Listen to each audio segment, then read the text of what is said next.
This is part 2 of a 2-part Q&A session with Josh Barron, the school director at Midwest Truck Driving School.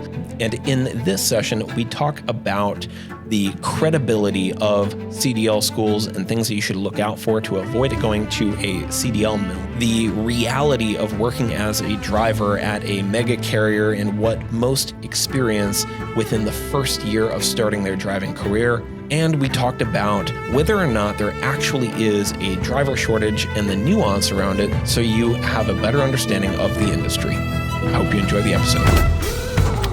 If you're thinking about a career in the trades and you want to know what employers actually look for, what the work is really like, and what nobody tells you before you get started, you're in the right place. Built in the Midwest features conversations that'll help you figure out if this path is for you. Got one big question that I kind of want to tackle. Oh, you want to throw a curveball at me, do you? Yeah. All right. So there is kind of a pattern of what a lot of drivers have kind of said their experience has been online. Most agree that the first year out of school is kind of a gauntlet. You got to just kind of get through it. And it typically, most people that really kind of, when you look at these big mega carriers, it depends on where you look, but it's usually like 90% turnover rate. Like there's a lot of factors that go on, and there's usually you don't end up at one big major carrier and stay there. I mean, you can, but most don't. But then those that I didn't check for like efficacy. This was not a scientific study, but from what I saw, it seemed like those who had found roles that they were very happy with, they were satisfied, they weren't like burned down the industry, like they were far more positive than others in the same threads, was that they had found kind of a sweet spot with either a local or a regional carrier. Usually, maybe not the tiny shop with like 20 trucks, but maybe they've got a few hundred. And there's some room for advancement. They're not tiny. They're not huge. Where have you kind of seen, or I guess what is your observation of the industry of like for those that are looking at this as a career, not just a something to do for a few years to figure something else out. For those that do well and live a good life, can raise a family, where are the real opportunities? Yeah, that's a good question. Going back to your gauntlet comment, which is kind of interesting, because you are right in a sense. Your first year on the road, and what I like to tell all new students, all right, because some new students are, well, I want to make this much, and I want to be home every night, and I want to do. I was like, whoa, you're getting awfully nitpicky for what you want to do. I mean, doctors don't have a choice on where they want to work or how often they want to be home or anything else. Their residency, it's whoever will pick them up. That means they got to move across the country. And they went to school for 10 years. So I was like, out of school, the biggest thing is to get your experience. And getting a year under your belt, right, is imperative to your long-term success in trucking. And what you don't want to do is be so picky that you wait 6 months to try to find a carrier, and now a carrier is not going to pick you up because you've been off the road for so long or you've been out of school for so long. And nobody likes a large gap in employment history, right? If you got 6 months, a year, or 2 years gap in employment history, all right, I know if I'm looking to hire you, I'm gonna ask you, aren't you, a couple of years here, I mean, you got a little comfortable on the couch, all right, I want to know, all right?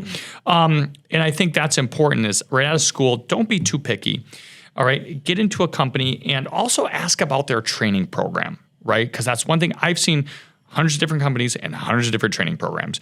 And that training program is really important. So for instance, when I came out of school, the carrier I went with, all right, I was in their, what we call a finishing program for 4 weeks, right? So they knew I had a strong foundation in trucking. I had my CDL. I had the appropriate endorsements that I needed, right? And there, it was the finishing program. So there, it was all SOPs, right? It was all standard operating procedures within that company.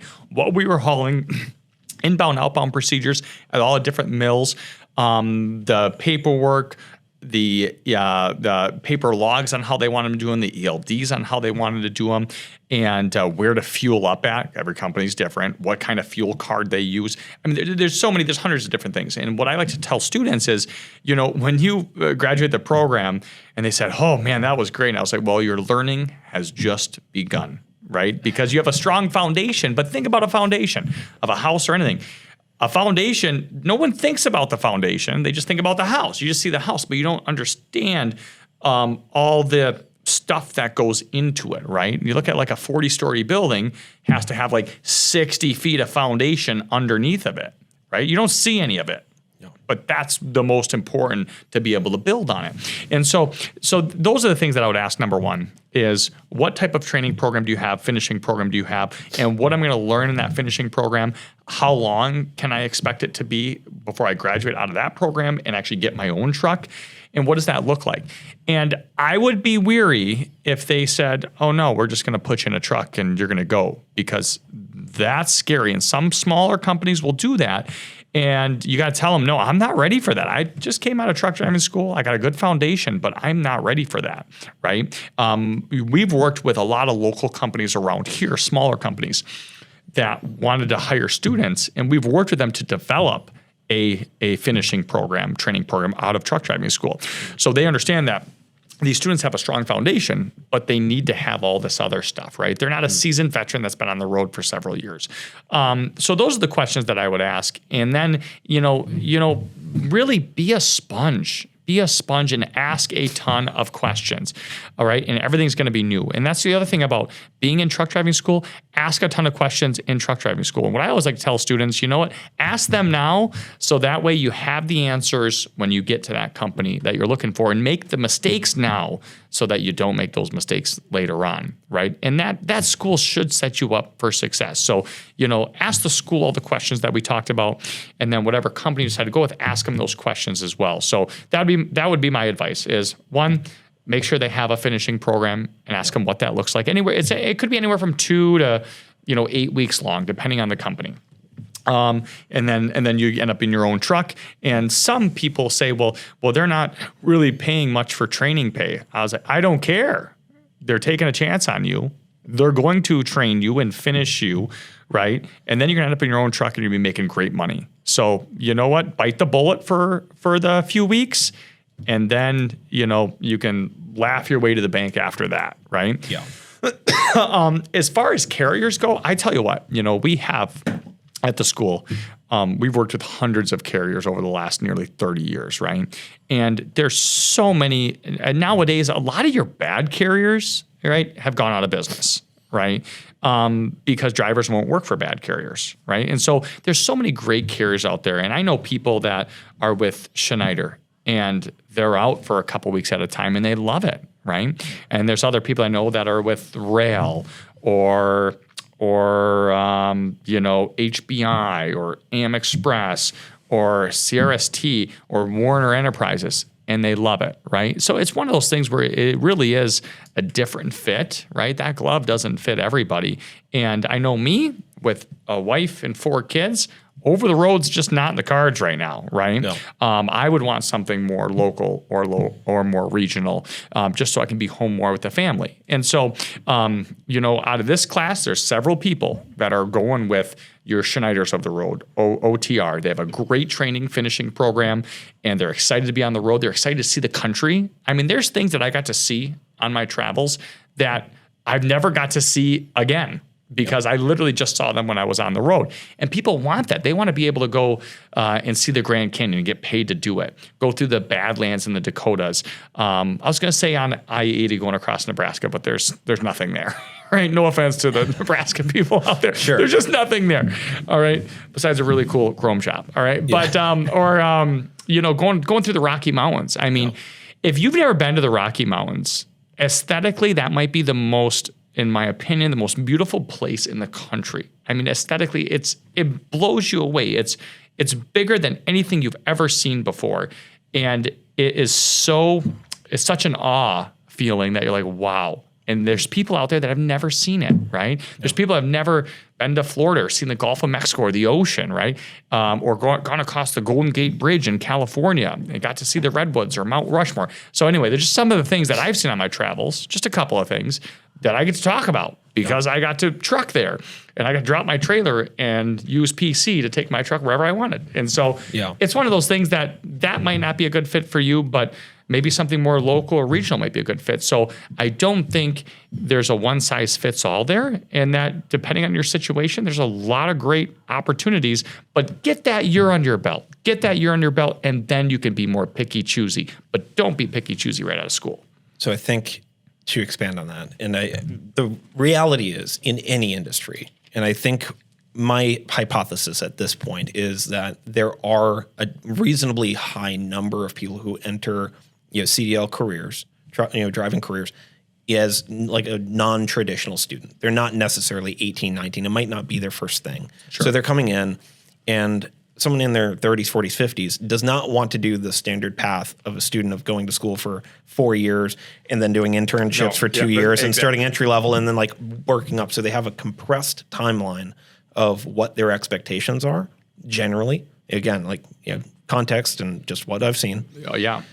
Of wanting to kind of hit certain thresholds faster, and then they get into the reality of the industry and they go with maybe a mega carrier with extremely high turnover rate, which again, looking at it from a business context, like if you're just approaching it as an employee and what you're experiencing, you don't see the whole picture. And again, like I'm not in one of those companies, so I have my own biases here. But speaking from a high level sort of macro observation, you have tons of supply of entry level drivers. Even with half of all CDL schools going away, there's lots of people who can get a CDL. Like Absolutely. The barrier isn't that high. Many of people can get them for free. In paid those school led programs. They can get that's them where on. I'm going to disagree with you just a little bit on the barrier.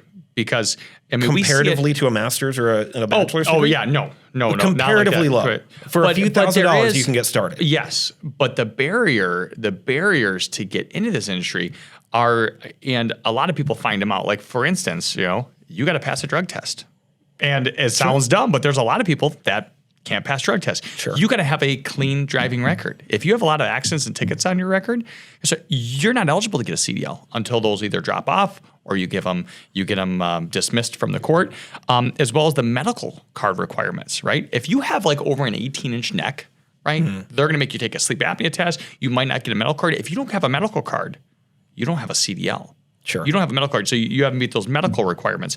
But yes, you're exactly right compared to like masters and everything else. But it's one of those things. There are some barriers. I guess is my point. But you don't need massive capital. You don't need $50,000 in loans to make it happen. Exactly. You can. What the average dentist is like $500,000 or something. And the time demand is incredibly short. Where you can go from I didn't even think about it to 2 months from now you can be working. Yep. Absolutely. So that's what I mean by low barrier. Like there are obstacles in place, sure, but not dismiss massive like capital expenditures or correct. I want to get a master's degree and it's going to be I don't think there's a master's degree program under $100,000. So So looking at when I'm talking about the demand, lots of people do and can get an entry level. Absolutely. The requirements for an entry-level driving position. So these mega carriers don't pay great. Like they offer very little compared to what most people would like to be earning. Yep. Because they can just, if you quit, they can find someone else. Yeah. So, and I understand that being in that scenario and feeling like a number in that game is demoralizing. And it can be dehumanizing in some context because people don't care about you. You are just there. So when you go in, you need to know that that's kind of likely what you're going into. And that could happen. It could happen. But while you're in that, the benefit of large companies like that is they have so much money and time spent into doing things efficiently for their bottom line. So when you can just crank out the skills, like network, don't put your head down and try to just exist your way through the hard year or two. Exactly. Like you said, be a sponge. That is an active role that you need to take. You got to actively try to develop relationships. And if you're with one of those companies, you have a great opportunity to learn. Yeah. And that's one thing that I think it was one of their podcasts we did that was talking about where you might absolutely hate a job. And there's some jobs that I absolutely hated. Yeah. And yet, if I could go back, I would do them again just because of the education that I learned from it. It's like that teacher that you just hated in high school or whatnot that just pushed you and you had homework every weekend and just, man, she is just so strict and so hard. And yet after the fact, you're like, probably learned more from that teacher than anyone else. And so, just because you might don't like it, take the opportunity to learn as much as you can. And then when you feel confident enough, you can always move along. Right. Because when you have made yourself uncomfortable and you've put yourself into more opportunities to meet new people, to grow, to learn, to go beyond what you need for the role that you're in. Because the goal isn't to stay there. It's not to play under the ceiling that company has. It's to then go somewhere else where they're gonna grab you up because you're so good at what you do. Absolutely. That they're not taking, they're willing to take a bigger risk on you with more pay or with a better working arrangement. Yep. But someone who hasn't proven themselves, who has no credibility to them, it's an outsized risk. Yeah. And it just doesn't make sense from a business standpoint. So when you can kind of have compassion for both sides and understand the game, it makes it much easier to move through it. I think because so too. then you're not just like, this is it. This is all I'm ever going to amount to. Think of every coworker you've ever had and like, yeah, there's a reason why some of them kind of stay in the same role for 20 years. Like not everyone wants to. No, not everyone wants to progress or look at promotions and different things. And that's the other thing, that the ability to move up in the trucking industry is so much more extensive than I think most people think about. I mean, I think about like what I do now. I was a graduate of Midwest Truck Driving School. I was a graduate, and now I'm the school director, and I instruct still as well. And it's like, wow, that's a big change. If you look at almost a lot of your director of safeties in trucking companies were previous drivers. A lot of your dispatchers were previous drivers. A lot of your directors of maintenance or logistics were previous drivers. So there's room to navigate vertically, horizontally in the trucking industry, is that a lot of people don't realize. Yeah. So I think I don't want to move on from it quite yet. There's something else that comes up, and I think that we have been, somewhat complicit in something that I regret a little bit of. There is, this sentiment online that, people will say that there is a driver shortage. We've talked about this a few different times in different contexts, but I want to kind of clarify a position on this because it's less about that there is a direct shortage, like a shortage of number of drivers for the roles available. Like that is probably untrue. And we see it just in the dynamic of the mega carrier relationship that we just talked about. Like they have plenty of supply for entry-level roles. The problem is there is like people who have gone up the chain and kind of developed the skills and the experience over decades. Those folks are leaving or will be soon, whether they're not now, but they're going to have to. Yep. There is a shortage of those drivers, and for people that do have an above average or even just like meeting expectations and doing the minimums, there's a shortage of those for the roles that are available. Yeah. So like where does your head go there without, I don't want to sell the like the clickbait of like, there's just a shortage. Like there's not, but like it's more nuanced than that. Yeah. And it's, it's interesting because it is a complex situation because, you have a lot of different factors in place right now. Article I read in Transport Topics the other day, the average age of a driver right now is 55 years old. 55, which means proportionally speaking, there's just as many people older than 55 as there's younger than 55. And so the turnover, a part of the turnover problem is you got all these baby boomers retiring, right? You got all these you got people 65, 75, 85 still trucking. Like you get out there and it's like you see a younger guy like us trucking, it's like, oh wow, like look at you. It's not common, right? Average age is 55. So, you see that turnover. And then you see people that in different situations, like, back in the day, over the road was great for me. I loved it. I traveled the country. But now I got a wife and 4 kids. Yeah. My situation in my life has changed. That just doesn't work for me anymore. And so, and you have other people that, were in flatbed for numerous years. Well, flatbed, you're throwing chains, you're throwing straps, tarps could be 100, 150 pounds a piece. As you get older, you don't want to do that anymore. So you might go from a flatbed carrier to a dry van carrier because you're backing up into docks, and that might work out better for you. The other thing is I've seen people actually from this neck of the woods that got sick and tired of driving in the snow. They don't want to drive in the snow anymore and the dangers associated with icy roads. And so they switched carriers to a carrier down in Texas or Georgia so that they had more southern routes. And that's what they preferred. And so there's so many different aspects of it, and that's the other thing where, yeah, do some people get burnt out from this industry or what they're doing, and then they find a local job, maybe doing something completely different, and then they want to go back on the road. It's one of those things that, what was that stat that I read? That the average person today has like 4 or 5 different careers in their lifetime compared to back in the day when it was only 1 or 2. Yeah. So I would say that number is even higher. Yeah, for like it's even higher. Younger, my or late millennial to like Gen Z. So that's amongst all the different careers out there where people change their careers regularly. So it's one of those things that, is there a driver shortage? Well, there has to be, considering we have Schneider, Rail, all these companies coming in to recruit, right? If all their trucks were full, they wouldn't be coming in to recruit. So there is a shortage, you know what I mean? But what that shortage looks like is different. And of course, every company wants to hire a 3, 4, 5 year guy that's been on the road, has a great safety record, a good CSA score, is healthy, meets the medical requirements, of course. But those people are few and far between, to find. And so those companies need to hire students straight out of truck driving schools because that's how they keep their fleets full. So sure. I think there's kind of 2 components of it that I think kind of get brushed under the rug of the broader issue, which is like, we call it a shortage. I'm like, well, sort of. There's one part of it is a retention problem of if you have the vast majority kind of siphon into these large carriers to get their start, which is, admittedly, some of the advice that we give, because it's going to be a good opportunity, they have high demand. So you get in, you're getting paid less than you like, but you're going to learn a lot. And then a lot of those people leave, which again, it perpetuates the problem of, did they leave because they found a better opportunity because they got their, the internship period done and they now can get hired by a different company with, maybe it's a little bit more favorable, or did they leave because they realized I can't make this work, or they quit or they just go do something else because they don't like it, whatever it might be.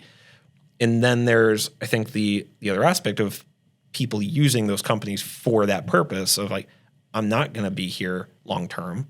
Like, kind of treating it like a McDonald's of, this entry level role. This is a stepping stone. Right. And some people do look at it like, I'm going with this company to learn, to train, and yes, I'm getting paid, but my end goal is this over here. Correct. So I think that, as with anything, there are new sort of facets of some of these issues that I've come to observe, and I'm learning different perspectives. But if you're just looking at the industry and you're thinking about getting into it, you're thinking about going to CDL school, or you're weighing your options. You go online and you get discouraged because you see there is no shortage. It's all locked up. The hours suck, or whatever it might be. The thing that kind of like you read it and you're like, ooh, I don't know. But could you look at every occupation and find those comments? Of course. I mean, I looked at actually one of my wife's friends went to be a nurse, and all of a sudden she realized, like, it's nights, it's weekends, it's the middle of the night, 12 hours, 12-hour shifts, hard on the body. She's like, whoa, this sucks. Now, it's one of those things, and you scour the internet, you're going to see, oh yeah, nursing is terrible. Like, do this or do that. I mean, and there's other nurses that I know that love what they do. And so I think you're going to find that across every industry, every job, there's going to be positive. And there's other nurses I know that have more of a scheduled shift, and they really like it, and they like what they do, or they like the people they work with. And so, yeah, it is one of those things where I think you're going to see that across a lot of different industries, the positive and negatives of people's own experience. Yes. I mean, that's universal truth. It's not a unique problem. No. No matter what you look at, you can bounce from thing to thing to thing and experience the same thing. But for truck driving specifically, I actually put together we'll call it a playbook of compiled resources, about 60 pages long. It's not meant to be, it's very skimmable. I put it together so you can kind of skip through.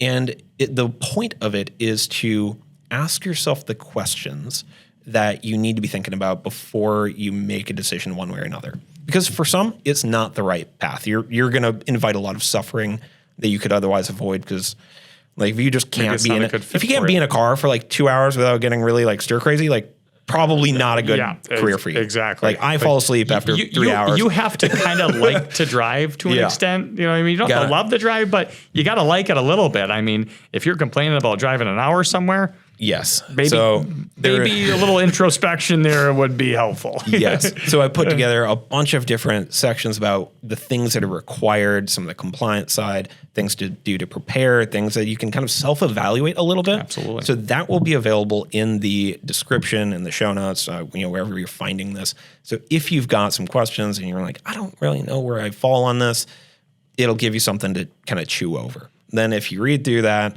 and you're still not sure or you're kind of leaning in one direction, give us a call, shoot us a message. And we're always happy to just kind of talk through what we've seen. Because sometimes you got to know people that have been in it. And, our promise to you is we're not here to try and convince you one way or another because it has to be the right fit for you. Absolutely. And, it is one of those things, too, that maybe you decide, maybe you're in. I mean, we just had a student from Texas and North Carolina in the same thing. And not that I'm encouraging people to come all the way up to the UP here to train, but feel free to give us a call. Or maybe you decide that this is the place you want to train and you're coming from California or Texas. Or like I said, there's someone from Texas, North Carolina in the same class. Guess what? We're happy to do that as well. We train people from all 50 states, and there's been a couple people from South Africa as well. So yeah. So not necessarily local. But if you're in the Midwest, we can do that. Absolutely. Yeah. And if you don't want to make the commute to come to school here, but you're just like, I like what they're saying. I'd like to just ask them questions. We're happy to do it. Absolutely. So absolutely. That's what we do every day. Exactly. So thank you for listening. Thank you, Josh, for some great questions. I was a little nervous. I'm like, I don't know what curveballs you're going to throw at me, but no, and I actually really enjoyed this. And I think anyone else out there that has any other questions or wants us to go deeper on different subjects or different things, put them in the chat box and we'll do this in another month or two and put them all together. And RJ will throw some more curveballs at me. So I appreciate it. All right. Well, thank you for listening. Thank you for watching. And we'll see you in the next one.